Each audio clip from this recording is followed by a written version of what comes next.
Meanwhile, on the Dolphins' perspective of things, they will be in a lot of news today as Chris Grier is going to meet with the media this afternoon, and we'll see what he has to say about the whole Jalen Ramsey scenario as the Dolphins today get a report out there publicly from the NFL Network after Slick Rick told you this weekend. You know, should have known that 4 on the AP bio. It's no joke. It is no joke. Yep. He is apparently he leaked or reported first an all-pro was going to be traded by the Dolphins.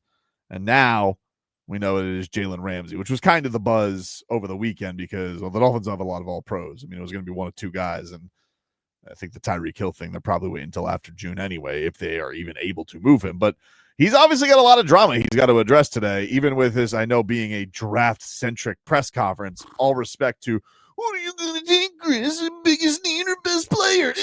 Prospects. Okay. He's got some drama to address with his star wide receiver, his star cornerback, all that stuff going into this beautiful draft season, which gets going next Thursday. What makes you laugh? I just think this is why have a press conference? I don't know. Maybe he has to. I don't know what the rules are. But you understand why have a press conference? He's gonna get up there and he's gonna let us know. He is gonna our fearless leader, our fearless football leader is gonna get up there and explain to us his plan on how he's gonna get the Dolphins out of mediocrity, even though he's had the chance to do that since 20.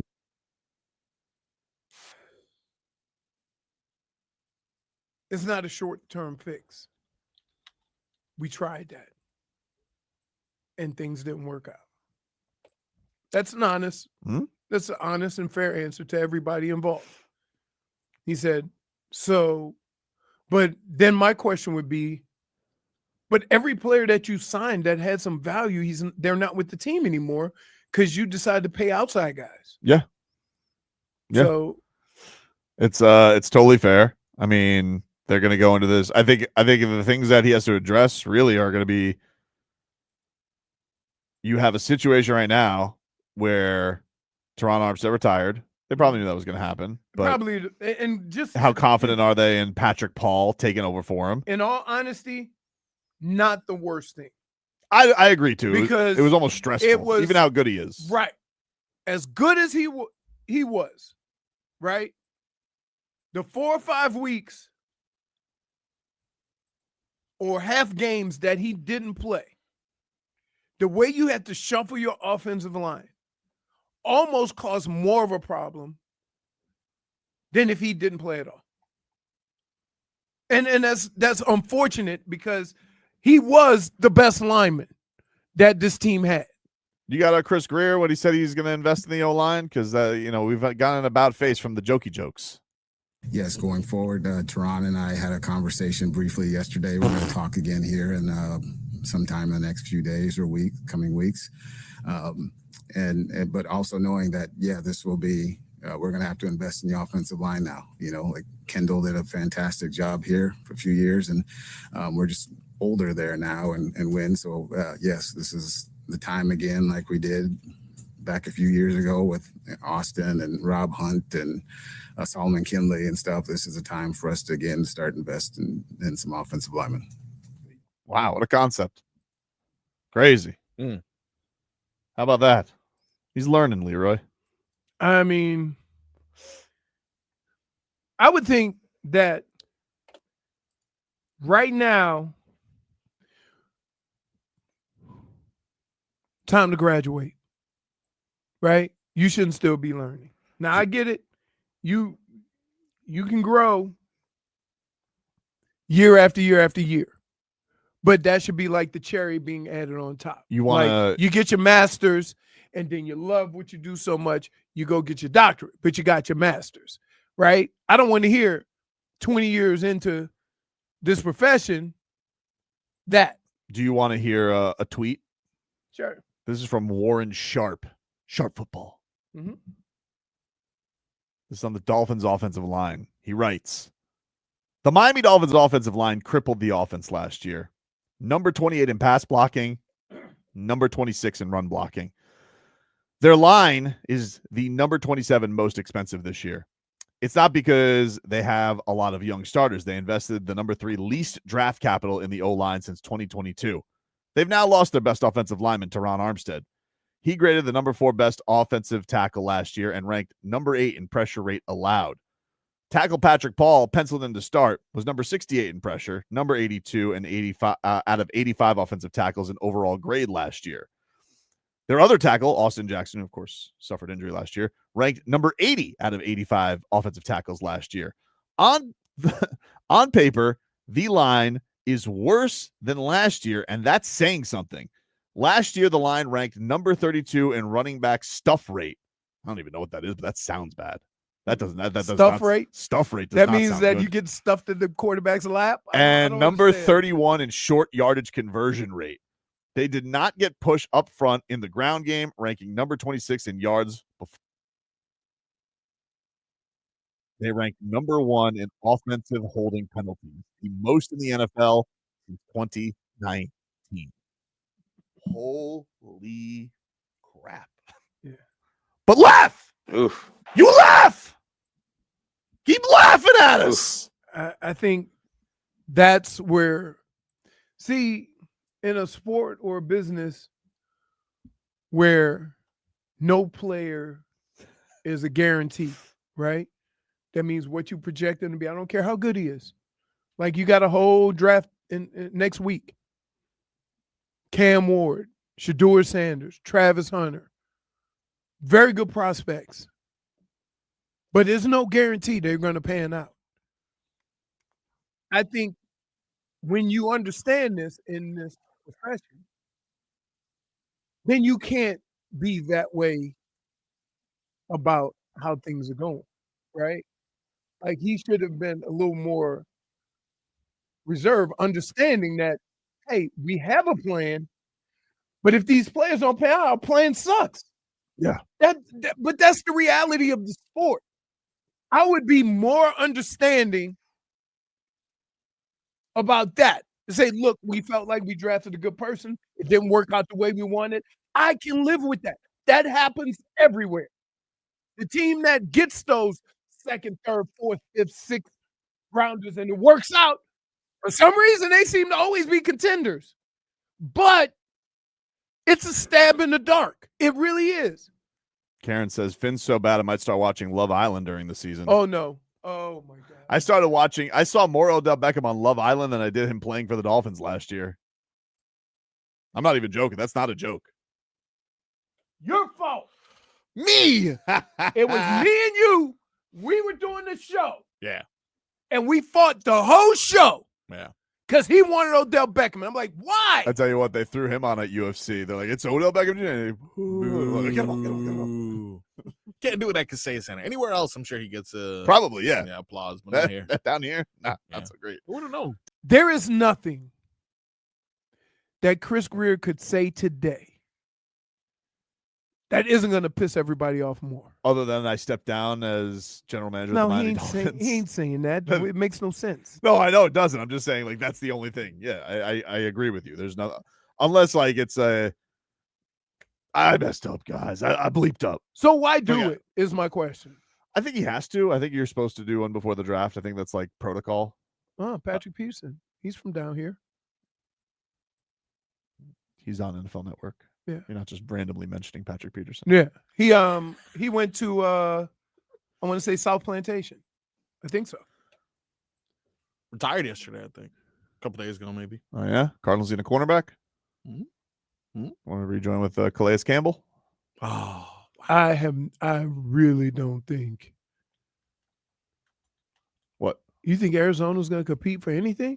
No, Okay. no. But I think like when they just be for a new team, everybody assumes he wants to go to a contender. I don't think he wants to go to another new deal.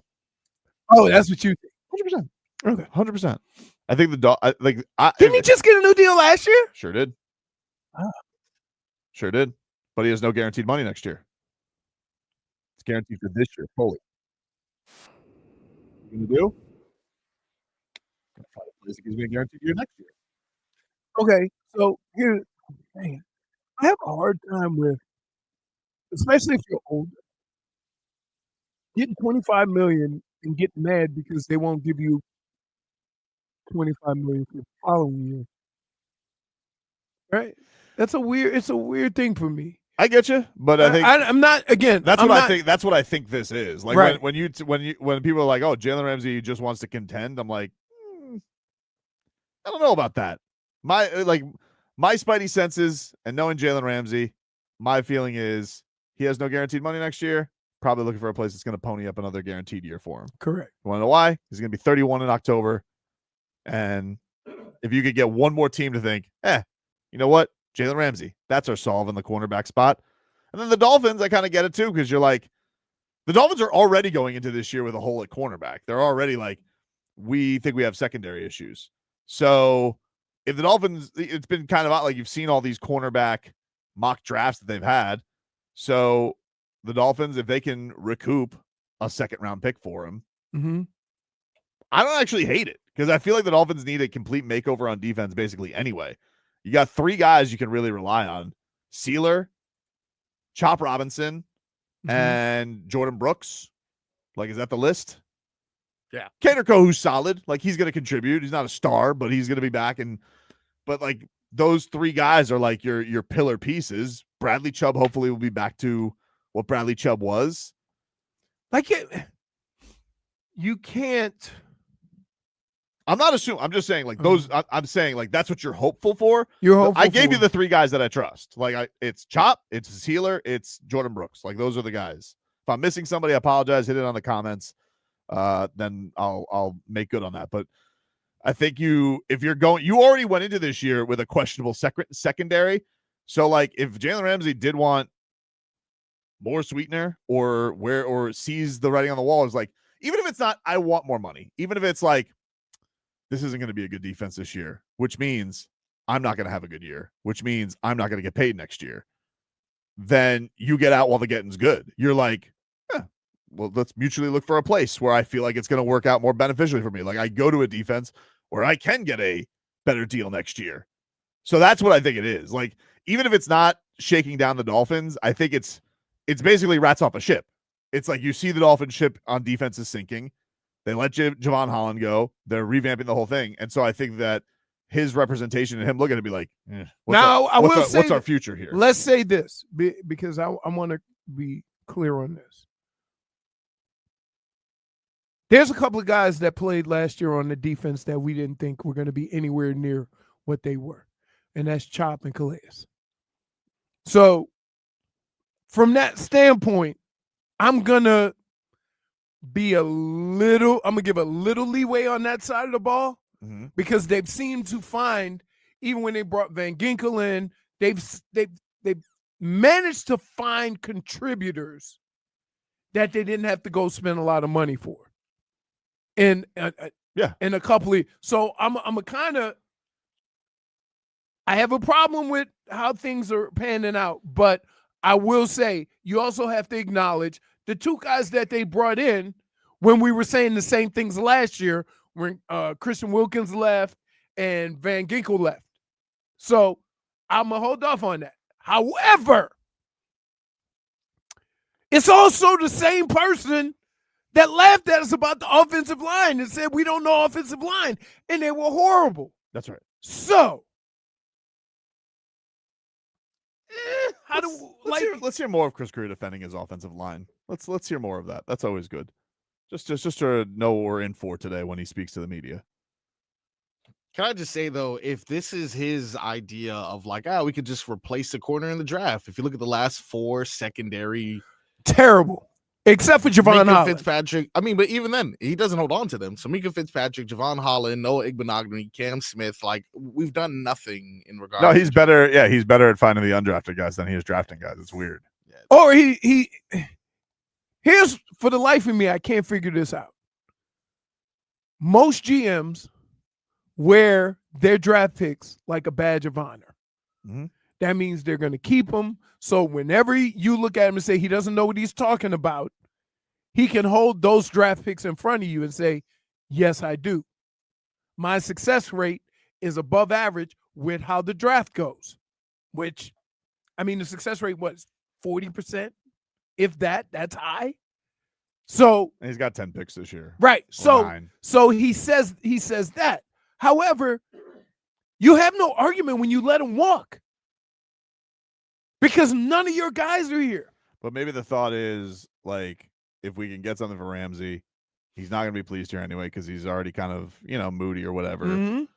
Maybe the thought is, can we survive with, like Dave says, Artie Burns, whoever that drafts somebody, Storm Duck, and like you always say, if you have a monster pass rush, that'll help. You're going to have pass rush reinforcements this year. Correct. Maybe they find something there, and that's their way of playing. It could be the thinking of it. I don't really. I honestly, like, look, it's not.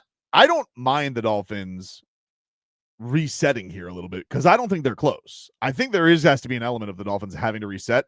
It's just I don't trust the person who has to be in charge of the reset.